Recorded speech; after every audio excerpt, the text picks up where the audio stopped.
tell us how to pronounce your name. In Spanish or in Both English? ways. Okay, in Spanish, the right way and the real ways, it will be Joaquin De Luz. Joaquin De Luz. Yeah, it's very important to have the lisp and the Absolutely, that's and very... the th at the end. Joaquin De Luz. So you were born in Madrid, and tell us how it, about your family and how you got started. I was the first of two kids, and my mother did ballet as a hobby for 8 years. And I was playing soccer and doing all these sports like every kid at that age, at like around 8 and 9 does. And I was actually in bullfighting school. You had what? I was in bullfighting school. Tell us about Yeah, that. because my grandfather was a bullfighter, so every male in the family had to go through this. Tell us school. about that. It was fun. I mean, I never got to fight a bull, thank God. But You did the whole matador with you learn about the bull. Actually, you learn what to do not to get killed, probably. You spend a year with other kids, and it was really cool. And how to work the cape and all of that. How to work the cape and the shapes and it's basically learning about the tendencies of the bull and the culture and the. But it was not for me. And my mom was really happy. It was not for me. Why? What was it about it that you didn't like? Well, because it's really, and you had to really love it because you're gonna risk your life and.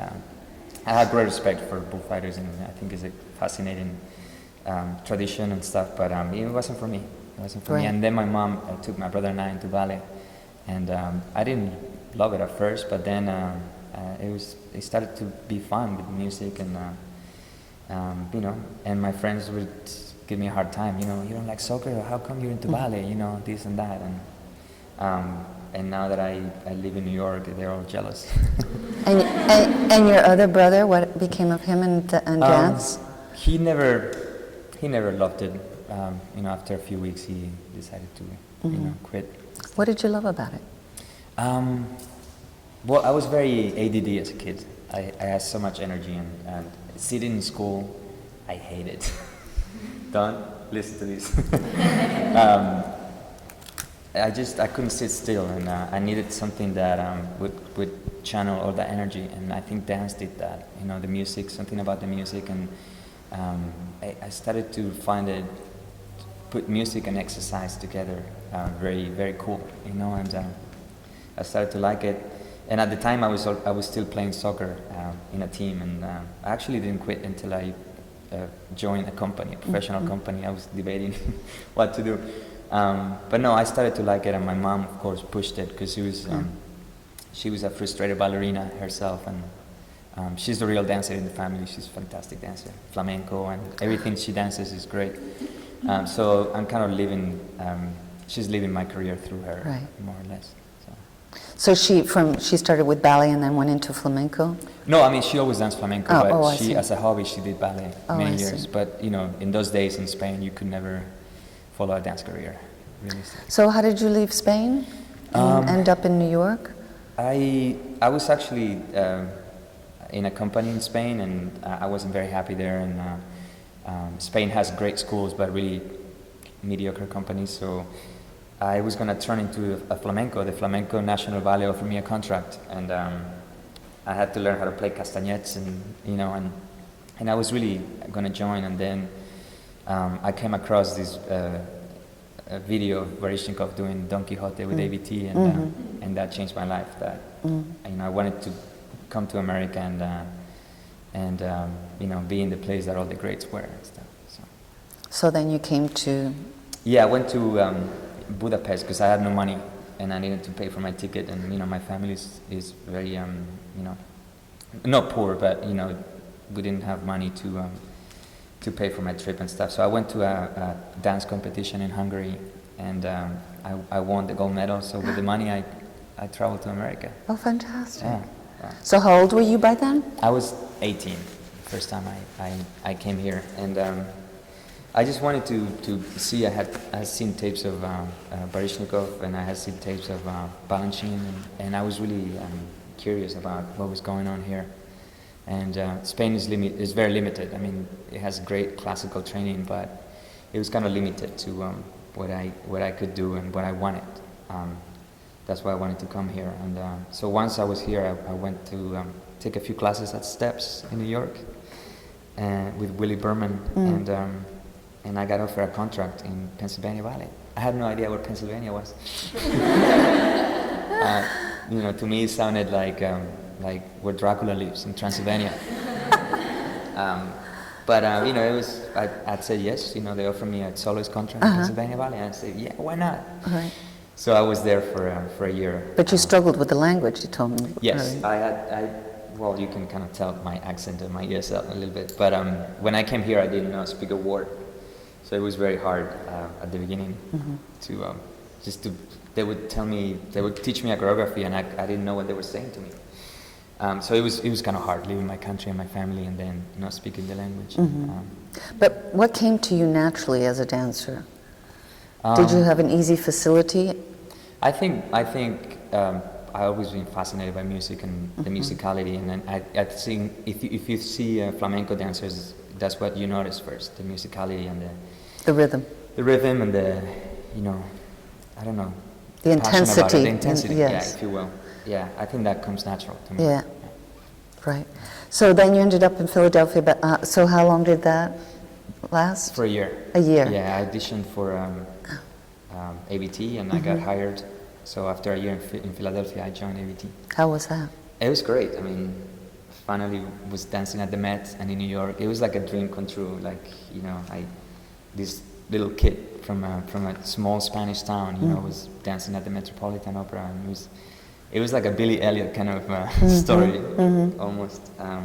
It was amazing, and I learned a great deal.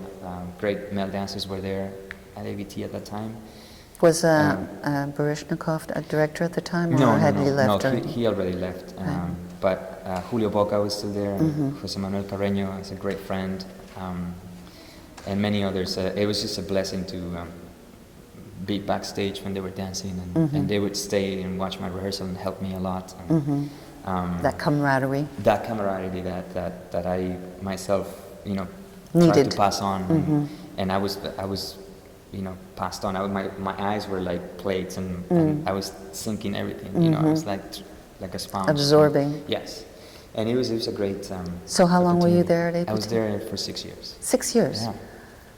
And you were promoted to? Were you in the Corps de Ballet and then promoted? Yeah, I was promoted to soloist, and I was doing some principal roles, and it was a great experience dancing all those great classical works.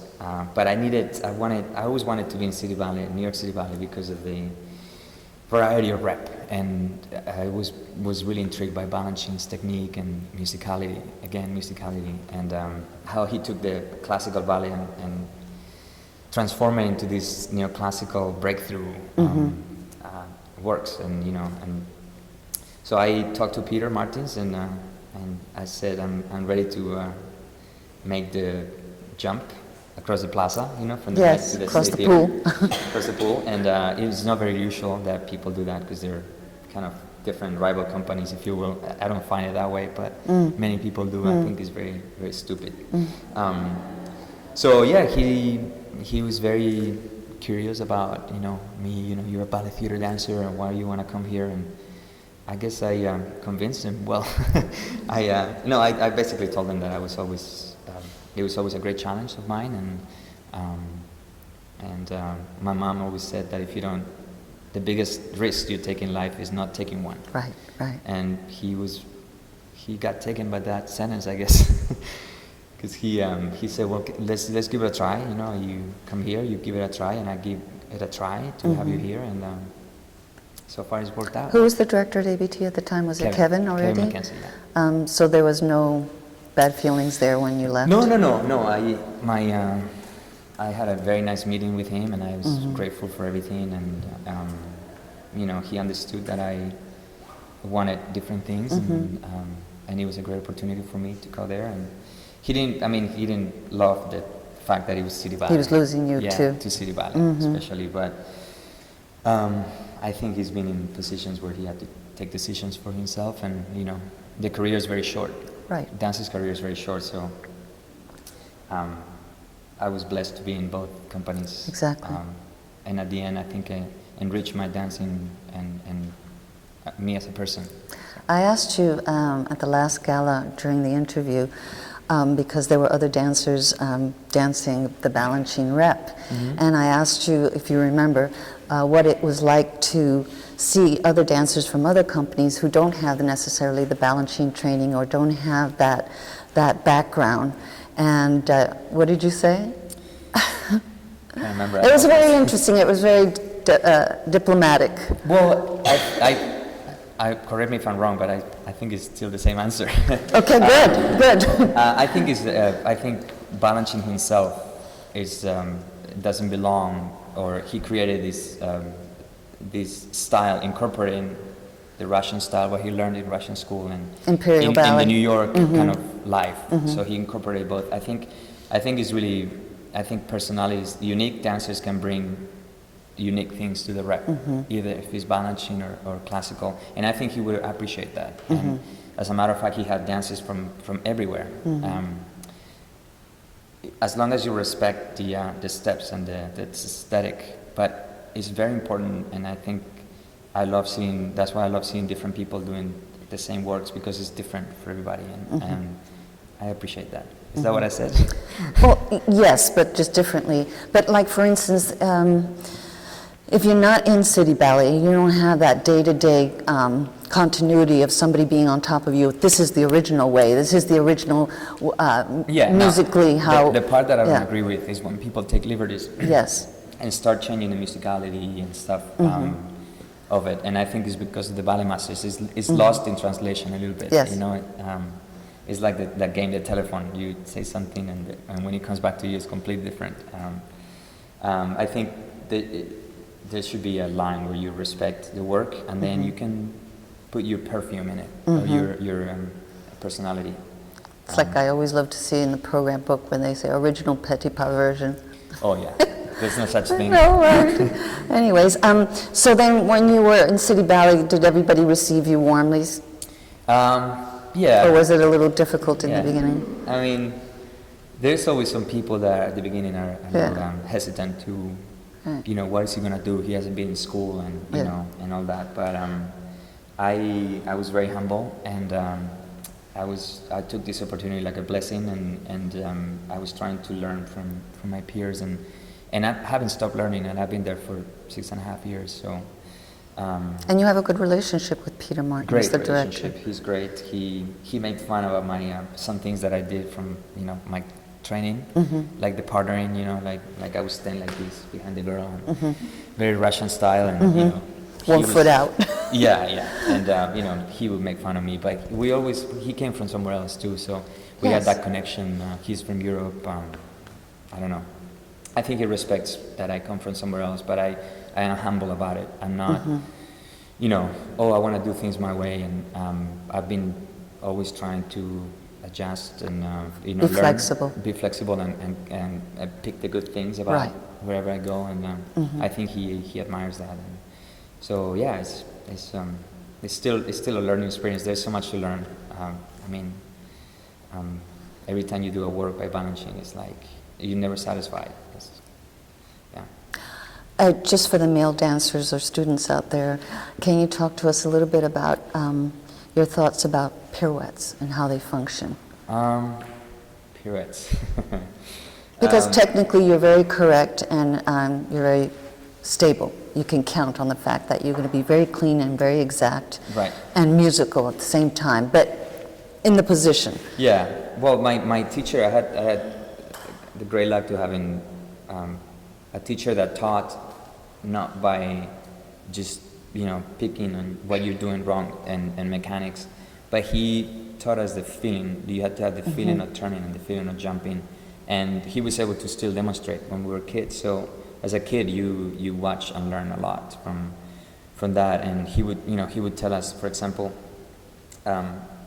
your body's like a bottle and a cork, right? So you separate the cork from the bottle, and that's why you have to fill in the turns, for example. So as a kid, you retain all that information. Like I told you guys about the beach ball and all that. He would tell us constantly like examples from everyday life, and so you get it better. If you just tell kids to turn out and all this technical stuff, I don't know, it's harder for them. At least for me, it was easier to retain information like that. It's also the timing too. It's a timing. Musically and of course you had to you have to And the have a correct- structure and it's very important for me too the opposite side, like I've been telling you guys and stuff. and the high releve. Yeah, and the spotting and Right. and all that. But you have to. The momentum. Yeah, it's almost like a feeling. You have to feel like you turn and then you spot and you're in the position and you're gonna get around. So And what about double tours? Do you go from, double tours. do you change right away, or do you change at the very end? There's always a rule for double tours. Is 2 feet. If you get those 2 feet at the beginning and then you push with 2 feet and land 2 feet, you're gonna get the same thing, the opposite side. But yeah, it's 2 feet. It's 2 feet every time. Every preparation, 2 feet. And But do you start the change right away or as you landing? no, right away. Right away. It's like the antithesis in every beat. You have to start beating. That's why the changement is so important to do the plie and that other leg comes. Right, the back heel Yeah. comes from And it. I never Sorry. kind of understood that until I started doing balancing, because he was always very insistent about that. Not assemblées like that, but like that, and I think it looks great. Yes, there's a beauty Yeah, about it. Yeah. Yeah, I mean, I think the beauty, like I said before, is incorporating the Russian training or the classical training with these more actual kind of accents. If you get the best from both of them, then it's a good balance. Right. We were talking earlier about the little group, the small group of dancers that you've been taking out to Italy. What is it called? Well, everywhere we go, they call it a different thing. We cannot use the name of New York City Right. Ballet, but we still say, either stars of New York City Ballet or principals of New York City Ballet, or and it's a group of 10 dancers, and we kind of do the rep that we do in New York. The but a little principals, smaller. 10 principals. Yeah, yeah, it's all principals, and we've been doing it for 5 years, and it's been very successful in Italy, and we basically bring these works that they haven't seen over there. And So it's Balanchine, Robbins, yes, and some you said Christopher Wilden. Wilden, Yes, yeah. right. yeah, so yeah. And what are your hopes for the future? Is there any particular choreographer that you haven't worked with that you want to have that experience with? I love working with new people. I don't necessarily have a name right now. I love the creative process. It's one of my favorite things at this point of my career. Because you do, I've done many works by Balanchine and the greats, and it's a great honor to get it passed on from many Yes. dancers. But when you're in the studio creating one-on-one with a choreographer, it's like you're part of a painting that's being done, and the choreographer is the brush and you're the paint, and together you make this work of art. Right. And it's like a living thing, and being part of that process is really, you feel very special, and I like that a lot still. I also asked you about whether you had any interest in choreographing, and you said? Not for the moment. I have never choreographed.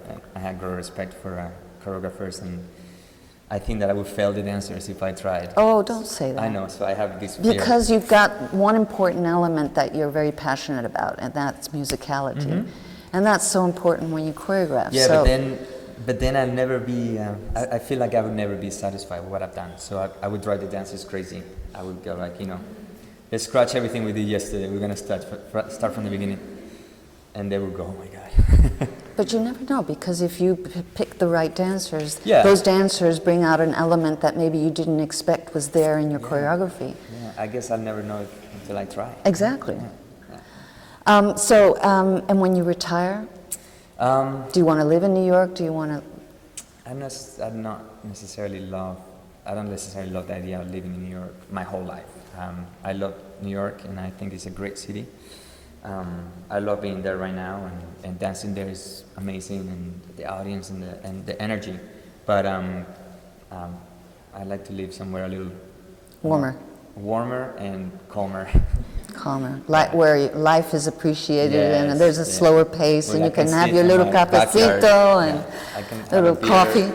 or a coffee in Yeah. the backyard, look at the stars and not yeah. hear the. Right. It's terrible.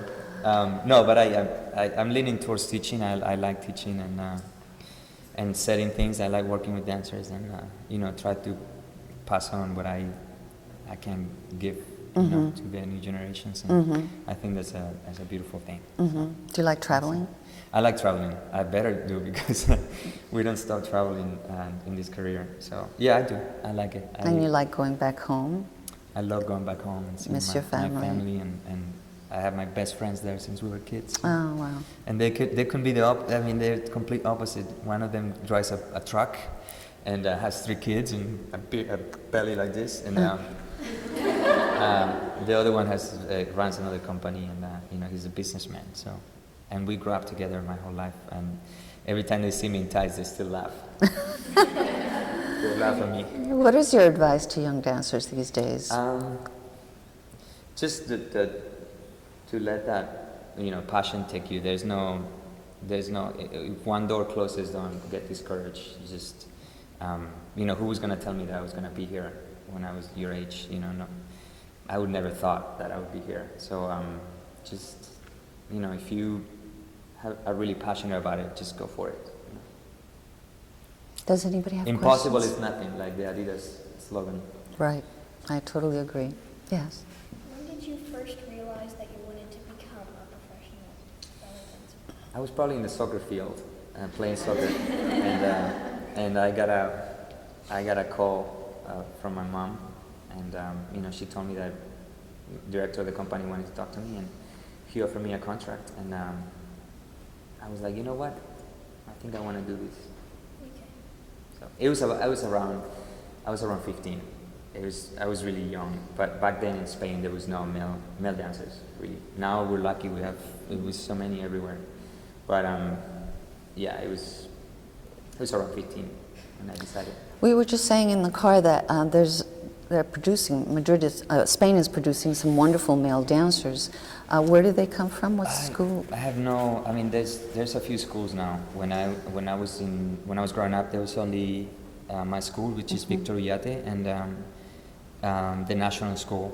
And but now there's 3 or 4. There's a lot of talented teachers and a lot of talent coming out of Spain. I don't really know. I don't know if it's the food or I don't really know. People ask me this, and It's the wine. It's the wine. I have no idea, but we have good schools with good teachers and a lot of talent. So, Anybody else before we quit? No? Have another question? Thank you so much. Thank you.